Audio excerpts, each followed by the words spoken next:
వార్తల వివరాలు చూస్తే ఢిల్లీ పర్యటనలో ఉన్న ముఖ్యమంత్రి చంద్రబాబు నాయుడు పలువురు కేంద్ర మంత్రులతో సమావేశం కానున్నారు. ఈ రోజు ఉదయం కేంద్ర జలశక్తి మంత్రి సిఆర్ పాటిల్తో ఢిల్లీలో సీఎం భేటీ అయ్యారు. ఈ సందర్భంగా పోలవరం ప్రాజెక్టుకు కావాల్సిన నిధుల మంజూరు, బనకచర్ల ప్రాజెక్టుకు అవసరమైన అనుమతులపై కీలక చర్చలు జరిపారు. గోదావరి, పెన్నా నదుల అనుసంధాన ప్రణాళిక కింద బనకచర్ల ప్రాజెక్టు నిర్మాణానికి సంబంధించి ప్రతిపాదనలను సీఎం చంద్రబాబు మంత్రి పాటిల్కు సమర్పించినట్టు సమాచారం. రాష్ట్రంలోని ఉపాధి కూలీలందరికీ ప్రమాద బీమా చేయించాలని ఉప ముఖ్యమంత్రి, పంచాయతీరాజ్, గ్రామీణాభివృద్ధి శాఖ మంత్రి పవన్ కళ్యాణ్ నిర్ణయించారు. రాష్ట్రంలో ఉపాధి హామీ పథకంలో పనిచేసే 1.20 కోట్ల మంది ఉపాధి కూలీలను ప్రధానమంత్రి సురక్ష బీమా యోజన, రాష్ట్రీయ స్వస్థ బీమా యోజన కిందకు తీసుకురావాలని నిర్ణయించారు. రాష్ట్రంలోని ఉపాధి కూలీలందరికీ ప్రమాద బీమా చేయించాలని ఉప ముఖ్యమంత్రి, పంచాయతీరాజ్, గ్రామీణాభివృద్ధి శాఖ మంత్రి పవన్ కళ్యాణ్ నిర్ణయించారు. రాష్ట్రంలో ఉపాధి హామీ పథకంలో పనిచేసే 1.20 కోట్ల మంది ఉపాధి కూలీలను ప్రధానమంత్రి సురక్ష బీమా యోజన, రాష్ట్రీయ స్వస్థ బీమా యోజన కిందకు తీసుకురావాలని నిర్ణయించారు. ఇటీవల మొగల్తూరులో జరిగిన రోడ్డు ప్రమాదంలో ఉపాధి కూలీలు చనిపోయినప్పుడు వారికి బీమా లేకపోవడంతో ఆ కుటుంబాలకు ఎలాంటి ఆర్థిక సాయం అందని పరిస్థితి ఏర్పడింది. అలాంటి కుటుంబాలకు ఆసరాగా నిలిచేందుకు డిప్యూటీ సీఎం పవన్ కళ్యాణ్ రాష్ట్రంలో ఉపాధి హామీ పథకంలో పనిచేసే 1.20 కోట్ల మంది ఉపాధి కూలీలను ప్రధానమంత్రి సురక్ష బీమా యోజన, రాష్ట్రీయ స్వస్థ బీమా యోజన కిందకు తీసుకురావాలని నిర్ణయించారు. ఈ మేరకు పంచాయతీరాజ్, గ్రామీణాభివృద్ధి శాఖ ముఖ్య కార్యదర్శి శశిభూషణ్ కుమార్, కమిషనర్ కృష్ణతేజకు ఆదేశాలిచ్చారు. మే 1వ తేదీ నాటికి రాష్ట్ర వ్యాప్తంగా కూలీల నుంచి దరఖాస్తులు స్వీకరించి వాటిని బ్యాంకులో నమోదు చేయించేలా ఫీల్డ్ అసిస్టెంట్లను సన్నద్ధం చేయాలని ఆదేశించారు. దీంతో కమిషనర్ సోమవారం అన్ని జిల్లాల డ్వామా పీడీలతో మాట్లాడారు. ప్రధానమంత్రి సురక్ష బీమా యోజన కింద ప్రీమియం ఒక వ్యక్తికి ₹20 చెల్లిస్తే చాలు ఆ వ్యక్తి ప్రమాదంలో చనిపోయినప్పుడు 2 లక్షల రూపాయల బీమా లభిస్తోంది. అదేవిధంగా రాష్ట్రీయ స్వస్థ బీమా యోజన కింద ₹450 ప్రీమియం చెల్లిస్తే పలు రకాల ప్రమాదాలకు బీమా లభిస్తోంది. ఈ 2 పథకాల కింద రాష్ట్ర వ్యాప్తంగా ఉపాధి కూలీలను నమోదు చేయాలని కమిషనర్ ఆదేశించారు.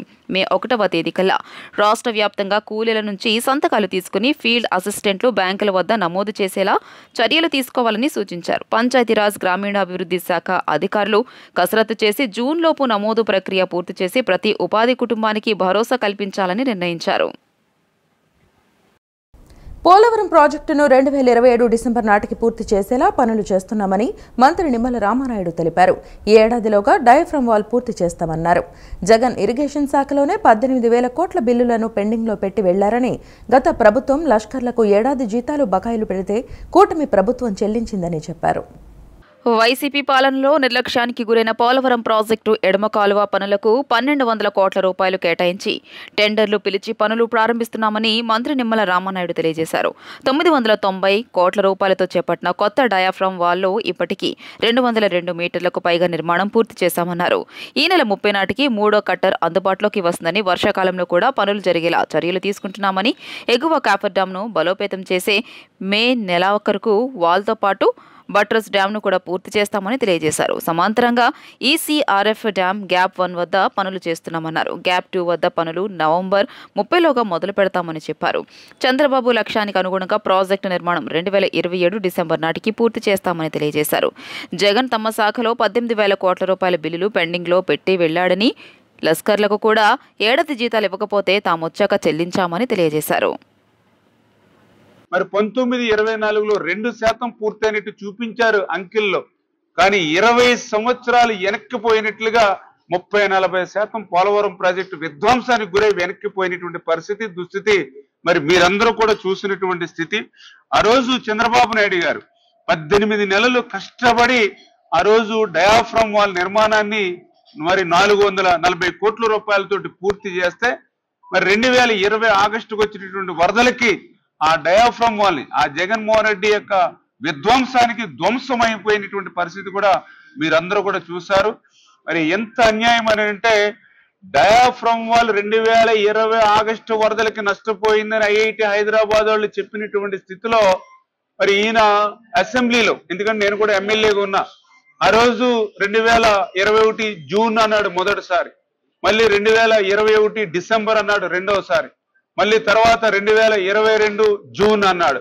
నిండు శాసనసభలో అసలు డయాఫ్రమ్ వాల్ ఉందో లేదో కూడా తెలియకుండా ముఖ్యమంత్రి మాట్లాడారు అని అంటే మరి వాళ్ళకు ఉండేటువంటి పరిజ్ఞానం. అంటే వాళ్ళ నీటిపారుదల శాఖ మంత్రి కూడా ఆ రోజు చెప్పాడు, డయాఫ్రమ్ వాల్ అనేది ప్రతి ప్రాజెక్టుగా ఉంటుంది, బక్రానంగల్కు ఉంటుంది, హిరాగుడ్డుకు ఉంటుంది, శ్రీశైలంకు ఉంటుంది, నాగార్జున సాగర్కు ఉంటుందని. అంటే ఆ రోజు ఉన్నటువంటి ఇరిగేషన్ శాఖ మంత్రులకి డయాఫ్రమ్ వాల్ అనేది ఏ ప్రాజెక్టుకు ఉంటుందో కూడా తెలియనటువంటి ఇరిగేషన్ మంత్రులు ఆ రోజు ఉన్నారు. మరి ఈ యొక్క డయాఫ్రమ్ వాల్ కొట్టుకుపోయిన తర్వాత కూడా ప్రాజెక్ట్ ని పూర్తి చేస్తామని తేదీలు ఇచ్చినటువంటి ముఖ్యమంత్రిగా ఆ రోజు ఉన్నటువంటి పాలన దుస్థితి ఏంటనేది అవే ఒక ఉదాహరణలు అని చెప్పి తెలియజేసుకుంటూ, సమాజంలో నిరంతరం పెరుగుతున్న ఒత్తిళ్లు అధిగమించి ఉన్నత శిఖరాలు చేరుకోవడానికి యోగాసనాలు ప్రతి ఒక్కరికి ఎంతో ఉపకరిస్తాయని విజయవాడ నగరపాలక సంస్థ కమిషనర్ ధ్యానచంద్ర అన్నారు. ఐజీఎంసీ స్టేడియంలో యోగా కేంద్రంలో Amaravati yoga and aerobics association ఆధ్వర్యంలో నిర్వహిస్తున్న ఉచిత యోగా శిక్షణ శిబిరాన్ని ఆయన ప్రారంభించారు. చిన్నతనం నుంచి యోగా సాధన వల్ల విద్యార్థుల్లో జ్ఞాపక శక్తి, గ్రహణ శక్తి, ఆలోచన శక్తి పెరుగుతాయన్నారు. Amaravati yoga and aerobics association ఆధ్వర్యంలో ఇందిరాగాంధీ స్టేడియంలోని అసోసియేషన్ కార్యాలయంలో ఏర్పాటు చేసిన ఉచిత యోగా శిబిరాన్ని కమిషనర్ ధ్యాన్ చంద్ర ప్రారంభించారు. ఈ శిక్షణా తరగతులు ఈ రోజు నుండి జూన్ 12 వరకు జరగనున్నాయి. ప్రతిరోజు ఉదయం 5:45 నుంచి 6:45 వరకు, సాయంత్రం 5:30 నుంచి 6:30 వరకు ఈ తరగతులను నిర్వహించనున్నారు. శిబిరం ప్రారంభం సందర్భంగా విద్యార్థులు చేసిన యోగాను నగరపాలక సంస్థ కమిషనర్ ధ్యాన్ చంద్ర ఆసక్తిగా తిలకించారు. అనంతరం ఆయన మీడియాతో మాట్లాడుతూ పరీక్షలను ఎదుర్కొనే సమయంలో ఒత్తిడిని తట్టుకునేందుకు యోగా ఉపయోగపడుతుందన్నారు. విద్యార్థి దశ నుండే తాను యోగా శిక్షణ తరగతులకు హాజరై యోగాసనాలు నేర్చుకుని నేటి వరకు అనుసరిస్తూనే ఉన్నట్లు తెలియజేశారు. నిరంతరం పెరుగుతున్న ఒత్తిళ్లు అధిగమించి ఉన్నత శిఖరాలు చేరుకోవడానికి యోగాసనాలు ప్రతి ఒక్కరికి ఎంతో ఉపకరిస్తాయని అన్నారు. చిన్నతనం నుంచి యోగా సాధన వల్ల విద్యార్థుల జ్ఞాపక శక్తి, గ్రహణ శక్తి, ఆలోచన శక్తి పెరుగుతాయన్నారు. భారతదేశంలో పుట్టిన యోగా ప్రపంచ వ్యాప్తంగా గుర్తింపు ఉందని వెల్లడించారు. విజయవాడ ప్రజలు ఈ యోగా శిబిరాన్ని సద్వినియోగం చేసుకోవాలని సూచించారు. ఈ కార్యక్రమంలో Amaravati yoga and aerobics association అధ్యక్షుడు డివి నాగేశ్వరరావు, కార్యదర్శి ఎండి ఇక్బాల్, పివి రమణ, లావణ్య కుమార్ తదితరులు పాల్గొన్నారు. యోగా చేస్తే మైండ్ బాడీ కోఆర్డినేషన్ ఉండొచ్చు, అలాగే ఎడ్యుకేషన్ ఉండొచ్చు, చదువు ఉండొచ్చు, ఓవరాల్ బాడీ అనేది కంట్రోల్కి వస్తుంది. నేను కన్విన్స్ అయ్యాను. I'm convinced. So I hope you will also be convinced after 50 days. So I request all of you to come every day and participate and also inculcate this in your family also. ఇంట్లో ఎవరైనా చేయవచ్చు. Actually yoga అంటే ముందు చెప్పినట్లు only old పీపులే చేయాలి అలా అనుకునేవాళ్ళం. అలా కాదు, ఎవ్రీబడి క్యాన్ డూ. అండ్ అందరికీ అది అడ్వాంటేజ్ అయితే ఖచ్చితంగా ఉంది. లాస్ట్లో నాకు నిజంగా ఎప్పుడు ఇక్కడ ఇన్స్పెక్షన్ వచ్చినప్పుడు ఈ హాల్కి ఒకసారి వచ్చాను. నేను వచ్చి ఇలా జస్ట్ ఓపెన్ చేసి చూశాను, సరే యోగా చేస్తున్నారు, మళ్ళీ క్లోజ్ చేసుకున్నాను, ఇన్స్పెక్షన్ చేసుకుని వెళ్ళాము. సో ఇక్కడ ఈరోజు వచ్చి ఒక సమ్మర్ క్యాంప్ ఇనాగ్రేషన్కి ఇన్వైట్ చేసింది చాలా హ్యాపీ. ఇంకా చాలా ప్రోగ్రెస్ చేయాల్సిన అవసరం ఉంది అన్ని ఫీల్డ్ ఆఫ్ స్పోర్ట్స్లో కూడా. So I specially thank the organizing committee. ఆ ఇంట్రెస్ట్, ఆ ప్యాషన్ రియలీ ఇలా ప్యాషన్ ఉంది కాబట్టి చాలా చేస్తున్నాము, అందరికీ పరిచయం చేస్తున్నాము. అంటే మన యోగా అసోసియేషన్లో ముందు వరుసలో ఉంటుంది, ముందు ఉంటాం మనం. దానికి మన సభ్యులందరూ కూడా సహకారం చాలా ఎక్కువ. అందరికీ కూడా అభినందనలు. అదే సమయంలో మనకి ప్రభుత్వ పరంగా కూడా అప్పుడున్న అధికారులు కూడా మనకి ఈ జాగా ఇవ్వడం, దీన్ని అభివృద్ధి చేసుకోవడం, మనందరూ పార్టిసిపేట్ చేయడం, ఇదంతా కూడా మన స్వయం మన ఇప్పటి కృషితో జరిగింది. దీన్ని మరింతగా ముందుకు తీసుకెళ్లాలని మనంతా కూడా గడుపుకుంటూ ఉన్నాం. కాబట్టి దానికి కావాల్సిందల్లా విద్యను నేర్చుకునే విద్యార్థులు అందరూ కూడా మీరు ఇంకా కొంతమందిని అట్రాక్ట్ చేసి ఇక్కడ బాగా యోగాని అభివృద్ధి చేయడానికి, అందరికీ యోగా పరిచయం కావడానికి కూడా అందరూ సహకరిస్తారని చెప్పేసి కోరుకుంటున్నాను. ఈ కార్యక్రమాన్ని ఇనిషియేట్ చేసి ఈ కార్యక్రమం నిర్వహణలో మా విజ్ఞాన గారు కొంచెం యాక్టివ్ పార్ట్ తీసుకున్నారు. వారికి కృతజ్ఞతలు. All the best. ఎవరన్నా రాలేని వాళ్ళు కూడా విజయవాడలోనే ఉండాలని లేదు.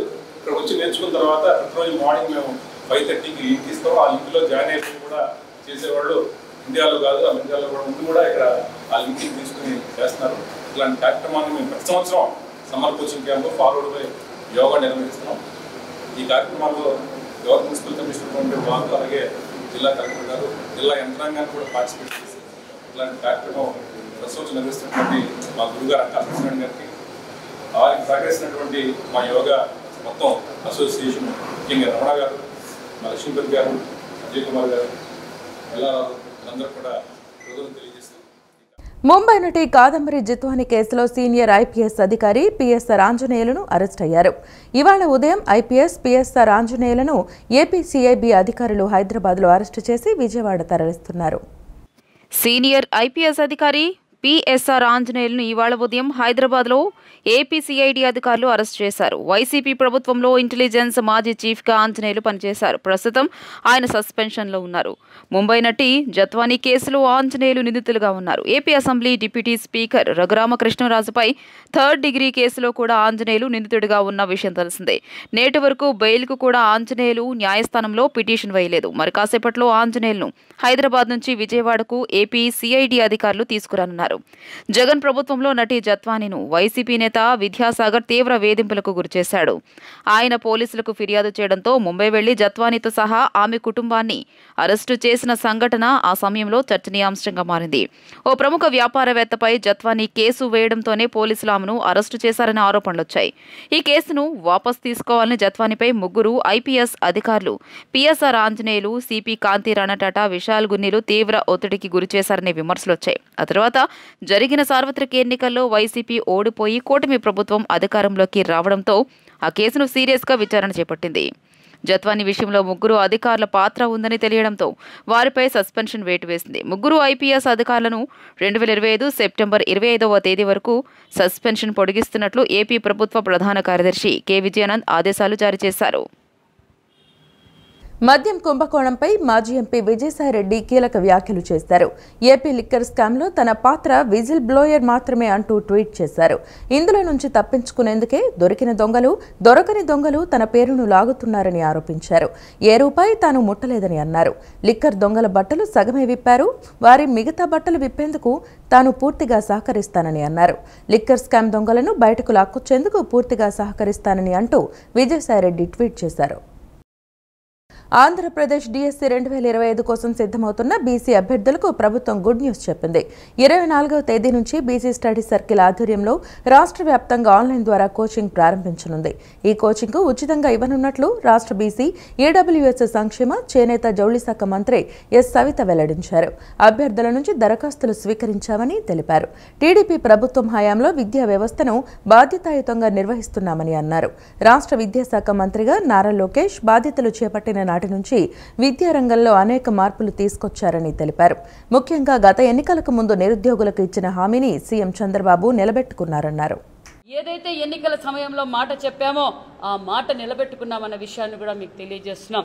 అంతేకాకుండా గతంలో ఏదైతే ఆంధ్రప్రదేశ్లో 11 డిఎస్సీలు విడుదల చేసింది కూడా తెలుగుదేశం ప్రభుత్వంలో అన్న విషయాన్ని కూడా మీకు తెలియజేస్తున్నాం. చంద్రబాబు నాయుడు గారు 1,80,000 మందికి 1,80,000 మందికి పోస్టులు ఇచ్చామన్న విషయం కూడా తెలియజేస్తూ, అదేవిధంగా అన్న నందమూరి తారక రామారావు గారు స్పెషల్ టీచర్స్కి 1,00,000 మందికి అవకాశం కల్పించిన వ్యక్తి తెలుగుదేశం పార్టీ యుగ పురుషుడు అన్న నందమూరి తారక రామారావు గారు.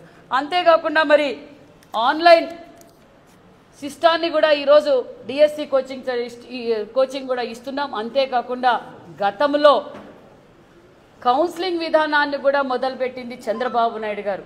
గతంలో కౌన్సిలింగ్ విధానం కానప్పుడు ఎంపీపీల చుట్టూను ఎమ్మెల్యేల చుట్టూ అధికారులు టీచర్లు తిరిగేవారు. దాన్ని కూడా కౌన్సిలింగ్ సిస్టాన్ని మొదలుపెట్టింది కూడా చంద్రబాబు నాయుడు గారు అనే విషయాన్ని కూడా మీకు తెలియజేస్తుంది. ఇంద్రకీలాద్రిపై కొలువైన కనకదుర్గమ్మకు హుండీల్లో భక్తులు సమర్పించిన కానుకలను సోమవారం లెక్కించారు. ఈవోకే రామచంద్రమోహన్ పర్యవేక్షణలో జరిగిన కానుకల లెక్కింపులో ఏఈఓలు, ఉద్యోగులు, సిబ్బంది, స్వచ్ఛంద సేవకులు, దేవాదాయ శాఖ సిబ్బంది, 1 టౌన్ పోలీసులు, ఎస్పీఎఫ్ పోలీసులు పాల్గొన్నారు. గత కానుకల లెక్కింపు నుంచి ఇప్పటి వరకు 18 రోజుల వ్యవధికి గాను 3,02,92,980 రూపాయలు నగదు రూపంలో లభించింది. 440 గ్రాముల బంగారం, 5 కిలోల 225 గ్రాముల వెండి కూడా వచ్చాయి.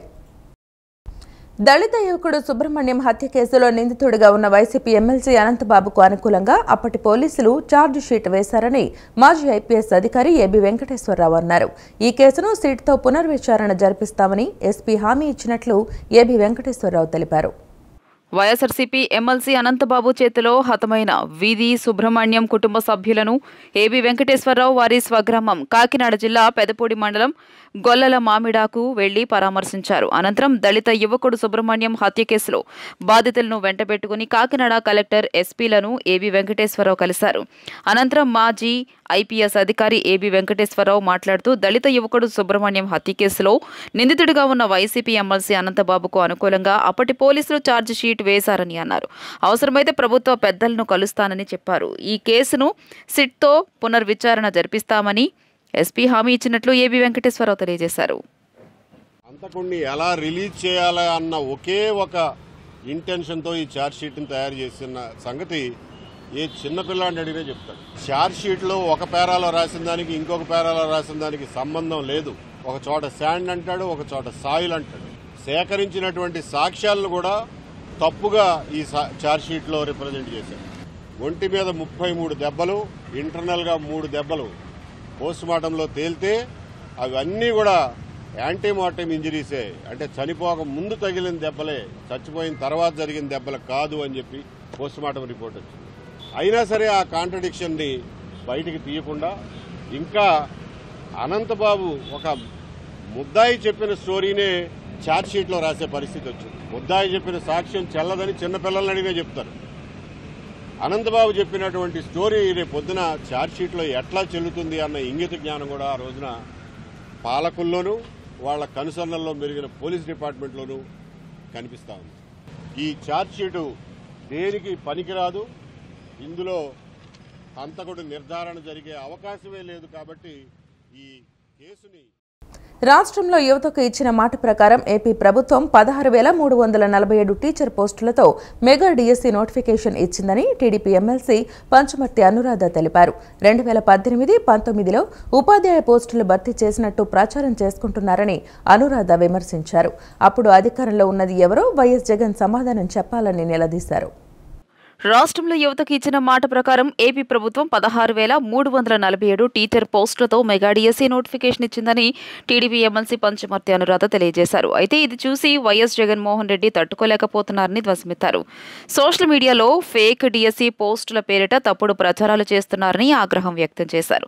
రాష్ట్రంలో ఎప్పుడైనా ఉపాధ్యాయుల భర్తీ జరిగిందంటే దాని పేటెంట్ రైట్ కేవలం టీడీపీకే దక్కుతుందని తేల్చి చెప్పారు. మొత్తం 1.96 లక్షల ఉపాధ్యాయ ఖాళీలను భర్తీ చేసిన ఏకైక నాయకుడు చంద్రబాబు అని గుర్తు చేశారు. 2018-19లో ఉపాధ్యాయ పోస్టులు భర్తీ చేసినట్టు ప్రచారం చేసుకుంటున్నారని పంచమర్తి అనురాధ విమర్శించారు. అప్పుడు అధికారంలో ఉన్నది ఎవరో వైఎస్ జగనే సమాధానం చెప్పాలని నిలదీశారు. వైఎస్ఆర్సీపీ పాలనలో ఉపాధ్యాయ నియామకాలు గుండు సున్నా అని ఒక్క పోస్టు కూడా భర్తీ చేయలేదన్నారు. కానీ టీచర్ల పోస్టులు భర్తీ చేశామంటూ సామాజిక మాధ్యమాల్లో ఆ పార్టీ ప్రచారం చేస్తుందని అనురాధ ఆగ్రహం వ్యక్తం చేశారు. రాష్ట్ర వ్యాప్తంగా 16,347 టీచర్ పోస్టులకి నోటిఫికేషన్ ఇస్తే ఓర్చుకోలేకపోతా ఉన్నారు. దాని మీద రాద్ధాంతం చేయడమే కాకుండా జగన్మోహన్ రెడ్డి తప్పుడు ప్రచారాలు చేస్తూ ఉన్నారు. తప్పుడు ప్రచారాలు చేయడమే కాకుండా వాళ్ళు ఎప్పుడెప్పుడు డిఎస్సీలు ప్రకటించారో, ఎప్పుడెప్పుడు డిఎస్సీలు టీచర్ పోస్టులు భర్తీ చేశామో అని ఫేక్ ప్రచారాన్ని సోషల్ మీడియాలో వైరల్ చేయటం నిజంగా చాలా దారుణమైన విషయం. ఏదేమైనప్పటికీ కూడా ఈ రాష్ట్రంలో ఎప్పుడైనా ఉపాధ్యాయుల భర్తీ చేశారు అని అంటే దాని patent right Telugu Desam party Nara Chandrababu Naidu గారిదే అని చెప్పి ఈ సందర్భంగా నేను తెలియజేస్తా ఉన్నా.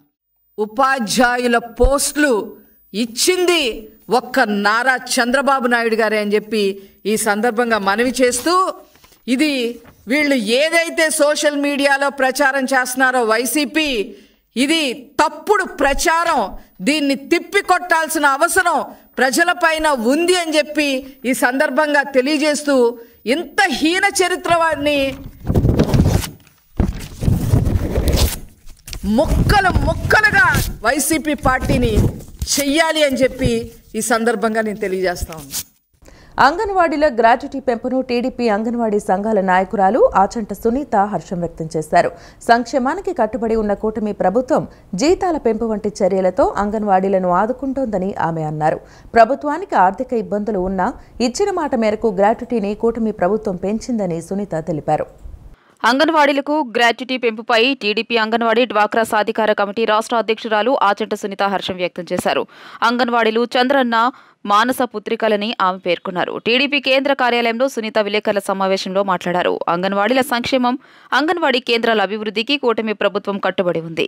వైసీపీ పాలనలో అంగన్వాడీలకు రోడ్డు ఎక్కి ఆందోళన చేసే పరిస్థితి కల్పించబోమన్నారు. కర్ణాటక, గుజరాత్ తర్వాత వారికి గ్రాట్యుటీ అమలు చేసిన 3వ రాష్ట్రంగా ఏపీ ఉందన్నారు. అంగన్వాడీలకు 4,200 రూపాయలు ఉన్న జీతాన్ని 10,500 రూపాయలు చేసిన ఘనత చంద్రబాబుదని చెప్పుకొచ్చారు. రాష్ట్ర ప్రభుత్వానికి ఆర్థిక ఇబ్బందులు ఉన్నా ఇచ్చిన మాట మేరకు గ్రాట్యుటీని కూటమి ప్రభుత్వం పెంచింది అని సునీత తెలియజేశారు. ఎంతో కాలంగా వెయిట్ చేస్తున్నటువంటి గ్రాట్యుటీ అమలు చేయటం కానివ్వండి, గత ప్రభుత్వంలో సెంట్రల్ గవర్నమెంట్ మీద తోసేసి ఏదైతే మాటలు చెప్పారు తప్ప గ్రాట్యుటీని అమలు చేసినటువంటి పరిస్థితి లేదు. నేను పాదయాత్రలో గత ప్రభుత్వంలో సీఎం గారు ఏం చెప్పారు, తెలంగాణ కన్నా ఆంధ్రప్రదేశ్లో జీతాలు ఎక్కువ పెంచుతామన్నారు. ఏదైతే చంద్రబాబు నాయుడు గారు పెంచినటువంటి జీతాలు 2014 టు 19లో 4,200 ఉన్నటువంటి జీతాన్ని 10,500 వరకు తీసుకొచ్చినటువంటి ఘనత ఆనాటి సీఎం చంద్రబాబు నాయుడు గారిది.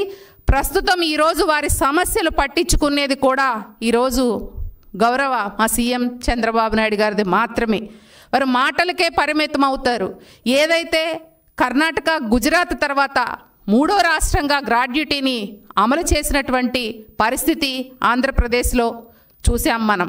రాష్ట్రం ఎన్నో ఇబ్బందుల్లో ఉన్నా, ఎన్నో ఆర్థిక ఇబ్బందులు ఉన్నా 1 by 1 ప్రతి ఒక్క హామీని అమలు చేయాలి, అంగన్వాడీ అక్క చెల్లెమ్మల్ని ఆదుకోవాలని చెప్పి ఈ ప్రభుత్వం అంగన్వాడీ అక్క చెల్లెమ్మలు మరీ ముఖ్యంగా చంద్రబాబు నాయుడు గారు తన ఒక మానసిక పుత్రికలుగా చూసుకున్నటువంటి పరిస్థితి. ఢిల్లీ విజ్ఞాన్ భవన్లో 17వ సివిల్ సర్వీస్ డే ఘనంగా జరిగింది. ఈ కార్యక్రమంలో ఏపీ క్యాడర్కు చెందిన ఐఏఎస్ అధికారి ప్రసన్న వెంకటేష్ ప్రధాని చేతుల మీదుగా అవార్డును అందుకున్నారు. వికసిత్ భారత్ కార్యక్రమంలో భాగంగా జిల్లాలో సుపరిపాలన అందించడం ద్వారా దేశవ్యాప్తంగా ఉత్తమ పనితీరు కనబర్చిన 10 జిల్లాల కలెక్టర్లలో ప్రసన్న వెంకటేష్ ఎంపికయ్యారు. 2022 జనవరి నుంచి 2024 జూలై వరకు ఏలూరు జిల్లాకు కలెక్టర్గా ప్రసన్న వెంకటేష్ ప్రజలకు అందించిన సేవలకు గాను కేంద్ర ప్రభుత్వం ఈ అవార్డు అందజేసింది. దేశంలో అత్యంత ప్రతిష్టాత్మకమైన ప్రధానమంత్రి అవార్డును ఆంధ్రప్రదేశ్ సాంఘిక సంక్షేమ గురుకుల కార్యదర్శి వి ప్రసన్న వెంకటేష్ నిన్న ఢిల్లీలో ప్రధాని నరేంద్ర మోదీ సమక్షంలో అందుకున్నారు. సోమవారం 17వ సివిల్ సర్వీస్ డే సందర్భంగా ఢిల్లీలోని విజ్ఞాన్ భవన్లో వికసిత్ భారత్ కార్యక్రమం ఏర్పాటు చేశారు. ఈ కార్యక్రమానికి ముఖ్య అతిథిగా ప్రధాని మోదీ హాజరయ్యారు. ఈ సందర్భంగా పరిపాలనలో ఉత్తమ పనితీరు కనబరిచిన పలువురు ఐఏఎస్ అధికారులకు ఈ అవార్డును కేంద్ర ప్రభుత్వం అందించింది. ప్రసన్న వెంకటేష్ జనవరి 2022 నుంచి జూలై 2024 వరకు ఏలూరు జిల్లాకు తొలి కలెక్టర్గా పనిచేసిన సమయంలో ఆయన ప్రజలకు అందించిన సేవలకు గాను ప్రభుత్వం ఈ అవార్డు అందజేసింది. ఆయన ఏలూరు జిల్లా కలెక్టర్గా పనిచేసిన సమయంలో ప్రభుత్వ పథకాలను విస్తృతంగా ప్రజల్లోకి తీసుకెళ్లడంతో పాటు స్థిరమైన అభివృద్ధి లక్ష్యాల అమలులో భాగంగా మహిళలు, బాలికల్లో రక్తహీనత నివారణకు కృషి చేశారు. సామాజిక బాధ్యత చొరవ కింద జిల్లాలోని ఏజెన్సీ మండలాల్లో అక్షజ అనే కార్యక్రమంతో గర్భిణులు, ప్రసూతి మహిళల ఆరోగ్య సంరక్షణకు ఆయన పాటుపడ్డారు. ఈ విధంగా జిల్లాలో సుపరిపాలన అందించడం ద్వారా ఈ అవార్డుకు ఎంపికైన దేశంలోని 10 జిల్లాల కలెక్టర్లలో ప్రసన్న వెంకటేష్ ఒకరు. ఈ సందర్భంగా అవార్డు అందజేసిన కేంద్ర ప్రభుత్వానికి ప్రసన్న వెంకటేష్ కృతజ్ఞతలు తెలియజేశారు. ప్రజలకు మరింత మెరుగైన సేవలు అందించేందుకు ప్రజా సేవకునిగా శక్తి వంచన లేకుండా తాను కృషి చేస్తానని ఈ సందర్భంగా ఆయన తెలియజేశారు. లేబర్ కాలనీ స్టేడియం గ్రౌండ్లో ఎస్ఎస్ఎస్ ప్రీమియర్ లీగ్ మ్యాచ్ విజేతగా నిలిచిన జట్టుకు ₹1,00,000 చెక్కును కూటమి నాయకులు ఎంఎస్ బేగ్, అడ్డూరి శ్రీరామ్ అందజేశారు. Sujana foundation, Kesineni foundation, MSK Baig trust, Anil friends circle సంయుక్తంగా నిర్వహించిన ఎస్ఎస్ఎస్ ప్రీమియర్ లీగ్ మ్యాచ్లో నగరం నుంచి 32 జట్లు పాల్గొన్నాయి. ఫైనల్లో కార్తిక్ జట్టు, అమ్మ క్వార్టర్స్ జట్టు తలపడ్డాయి. విజేతగా నిలిచిన కార్తిక్ టీం జట్టుకు సుజనా ఫౌండేషన్ తరపున ₹1,00,000, రన్నరప్ గా నిలిచిన అమ్మ క్వార్టర్స్ జట్టు ఎంఎస్ బేగ్ ట్రస్ట్ తరపున ₹50,000 నగదు అందజేశారు. Sujana foundation, Kesineni foundation, MK Baig trust సహకారంతో అనిల్ ఫ్రెండ్స్ సర్కిల్ ఆధ్వర్యంలో విద్యాధరపురం లేబర్ కాలనీ గ్రౌండ్స్లో నిర్వహించిన ఎస్ఎస్ఎస్ ప్రీమియర్ లీగ్ పోటీలో 1 టౌన్కు చెందిన కార్తిక్ సిసి టీం జట్టు విజేతగా నిలిచింది. వారం రోజులుగా జరిగిన ఈ క్రికెట్ మ్యాచ్లో 32 టీంలు పాల్గొనగా రన్నరప్గా అమ్మ క్యాటరర్స్ జట్టు విజేతగా కార్తిక్ టీం నిలిచింది. సుజనా ఫౌండేషన్ సహకారంతో విజేతలైన కార్తిక్ టీంకు ₹1,00,000 చెక్కును అందించారు. ద్వితీయ స్థానంలో నిలిచిన అమ్మ క్యాటరర్స్ జట్టుకు ఎంఎస్ బేగ్ సహకారంతో 50,000 రూపాయల చెక్కును, మ్యాన్ ఆఫ్ ది మ్యాచ్గా నిలిచిన క్రీడాకారుడికి 42వ డివిజన్ జనసేన అధ్యక్షురాలు తిరుపతి అనూష 5,000 రూపాయల చెక్కును, బెస్ట్ బౌలర్కు 2,000 రూపాయల చెక్కును అందించారు. ఈ సందర్భంగా అడ్డూరి శ్రీరామ్ మాట్లాడుతూ ఐపీఎల్ తరహాలో Sujana foundation, Kesineni foundation, MS Baig trust సహకారంతో క్రికెట్ లీగ్ ఏర్పాటు చేయడం అభినందనీయమన్నారు. క్రీడలకు అత్యంత ప్రాధాన్యతను ఇచ్చి క్రీడాంధ్రప్రదేశ్గా మార్చడానికి కూటమి ప్రభుత్వం కృషి చేస్తుందన్నారు. ఎంఎస్ బేగ్ మాట్లాడుతూ క్రీడా రంగానికి కేంద్ర బిందువుగా ఆంధ్రప్రదేశ్ను తీర్చిదిద్దేందుకు ముఖ్యమంత్రి చంద్రబాబు నాయుడు అవసరమైన చర్యలు చేపడుతున్నారని తెలియజేశారు. ఆంధ్ర క్రికెట్ అసోసియేషన్ తరపున ఎంపీ కేసినేని శివనాథ్ నిరంతరం కృషి చేస్తున్నారన్నారు. గెలుపొందిన విజేతలను అభినందించారు. రాబోయే రోజుల్లో మరింత ఉత్సాహంగా ముందుకెళ్లి రాష్ట్ర గౌరవాన్ని కాపాడే విధంగా క్రికెట్ టీంలు కూడా తయారవ్వాలని చెప్పి ఈ సందర్భంగా కోరుతా ఉన్నాం. కేంద్రంలోని ప్రధానమంత్రి నరేంద్ర మోడీ గారు కూడా స్పోర్ట్స్ని అత్యధికంగా ప్రోత్సహిస్తున్న నేపథ్యం ఈ యొక్క 11 సంవత్సరాలుగా మనం చూస్తూ ఉన్నాం. అదేవిధంగా మన ప్రీతమ ముఖ్యమంత్రి చంద్రబాబు నాయుడు గారు కూడా గత 5 ఏళ్ల రాష్ట్ర విభజన అనంతరం గత 5 ఏళ్ల పాలనలోని స్పోర్ట్స్ని ప్రోత్సహించడం, ఇప్పుడు కూడా స్పోర్ట్స్ని మరింత ముందుకు తీసుకెళ్లే విధంగా మనం చూస్తూ ఉన్నాం. కాబట్టి తప్పకుండా యువత స్ఫూర్తిని నింపుకొని స్పోర్ట్స్ ద్వారా రాష్ట్రానికి, దేశానికి మంచి పేరు తెచ్చే విధంగా ముందుకెళ్లాలని చెప్పి ఈ సందర్భంగా తెలియజేసుకుంటూ కార్తీక్ టీంకి ఆర్థిక శుభాకాంక్షలు తెలియజేసుకుంటూ ధన్యవాదాలు. కృష్ణా జిల్లా నుంచి అనేక దూర ప్రాంతాల నుంచి కూడా రావడం, ఇక్కడ వచ్చి ఆడి ఈ మండే ఎండల్లో కూడా ఆడి వాళ్ళ యొక్క క్రీడని నిరూపించుకొని అనేక విజయాలు కూడా సాధించి ఈరోజు చివరి రోజు ఫైనల్స్ జరగడంలో ఇక్కడ కార్తీక్ టీం అండ్ అలాగే అమ్మ క్యాటరర్స్ టీం ఫైనల్ రావడం, వాళ్ళిద్దరి మధ్యలో మంచి పోటీ జరగడం అనేది కూడా చాలా అభినందనీయం. అయితే స్పోర్ట్స్ అందరూ ఆడతారు, కానీ స్పోర్టివ్గా తీసుకొని ఆడాలి. ఈరోజు కార్తీక్ టీం విజయం సాధించినందుకు వాళ్ళకి ముందుగా వాళ్ళందరూ కూడా వాళ్ళ టీం అందరూ కూడా మంచిగా ఆడినందుకు వాళ్ళ క్రీడల ప్లేయర్స్ అందరూ కూడా నా యొక్క ప్రత్యేకమైన అభినందనలు తెలియజేసుకుంటూ, అలాగే అమ్మ క్యాటరర్స్ మంచి చేజింగ్, వాళ్ళందరూ మంచి టఫ్ ఫైట్ ఇచ్చారు. చివరి నిమిషం వరకు కూడా చాలా టెన్షన్లో ఉన్న మ్యాచ్ని మనం అందరం కూడా విట్నెస్ చేసాం. అయితే ఓటమి గెలుపులు సహజం పోటీలో, కానీ స్పోర్టివ్గా ఆడినందుకు వాళ్ళందరూ కూడా అమ్మ క్యాటరర్స్ కూడా నా యొక్క అభినందనలు తెలియజేసుకుంటా ఉన్నాం. ఈ వార్తలు ఇంతటితో సమాప్తం. నమస్కారం.